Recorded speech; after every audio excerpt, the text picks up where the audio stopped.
பாருங்கள் இடிமுரசு டிவி. இது உண்மையின் முரசு. உள்ளூர் செய்தி முதல் உலகச் செய்திகள் வரை உடனுக்குடன் அறிந்திட இடிமுரசு டிவிக்கு சப்ஸ்கிரைப் பண்ணுங்க. குளித்தலை செய்தியாளர் வீர தியாகராஜன். குளித்தலை நகர தேமுதிக சார்பில் 25ஆம் ஆண்டு கொடிநாளை ஒட்டி கொடியேற்று விழா மற்றும் பள்ளி மாணவிகளுக்கு நோட்டு பேனா, இனிப்பு மற்றும் அன்னதானம் வழங்கும் நிகழ்ச்சி நடந்தது. கரூர் மாவட்டம் குளித்தலை நகர தேசிய முற்போக்கு திராவிட கழகத்தின் சார்பில் கழகத்தின் 25ஆம் ஆண்டு கொடிநாள் விழா நடைபெற்றது. கரூர் புறநகர் மாவட்ட கழக செயலாளர் எஸ்.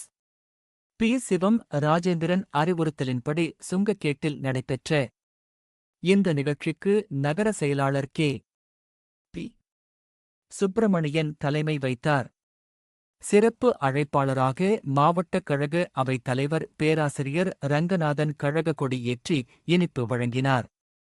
தொடர்ந்து மாவட்ட இளைஞரணி துணைச் செயலாளர் மணத்தட்டை எம். விஜயகுமார் கழகத்தின் கொள்கை குறித்து விரிவாக பேசினார். நகர அவைத் தலைவர் டிங்கர் முத்து, பொருளாளர் ராஜு, துணைச் செயலாளர் முத்துவேல், இளைஞரணி செயலாளர் தங்க சரவணன், தொழில் சங்க பிரிவு சலேம், மாவட்ட பிரதிநிதி விக்னேஷ் மற்றும் வடிவேல், சக்திவேல் மற்றும் பலர் கலந்து கொண்டனர். இதேபோல் நகர கழகத்தின் சார்பில் பேருந்து நிலையம், பெரிய பாலம் பகுதிகளில் கொடியேற்றி விழா நடைபெற்றது. மருதூர் நகர தேசிய முற்போக்கு திராவிட கழகத்தின் சார்பில் மேட்டு மருதூர், பணிக்கம்பட்டி, கணேசபுரம், ஆதினத்தம் கிராமங்களில் நடைபெற்ற கொடியேற்று விழாவிற்கு நகர செயலாளர் மேட்டுமரத்து சுரேஷ் தலைமை வைத்தார். சிறப்பு அழைப்பாளர்களாக மாவட்ட பொறுப்பாளர் வலையப்பட்டிய ராஜசேகர் கலந்து கொண்டு கழக கொடியேற்றி பொதுமக்களுக்கு இனிப்புகள் வழங்கினார். நிகழ்ச்சியில் மாவட்ட பொறுப்பாளர் மேலப்பட்டி தாமோதரன் மற்றும் மருதூர் நகர கழக பொறுப்பாளர்கள், தொண்டர்கள் பலர் கலந்து கொண்டனர்.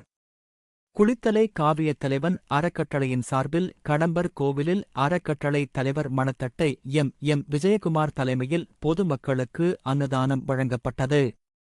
நிகழ்ச்சியில் தேசிய முற்போக்கு திராவிட கழகத்தின் மாவட்ட பொறுப்பாளர் பாரதி நகர் வடிவேலு ஜெய்சங்கர் மற்றும் அறக்கட்டளை பொறுப்பாளர்கள், தேசிய முற்போக்கு திராவிட கழகத்தின் தொண்டர்கள் பலர் கலந்து கொண்டனர்.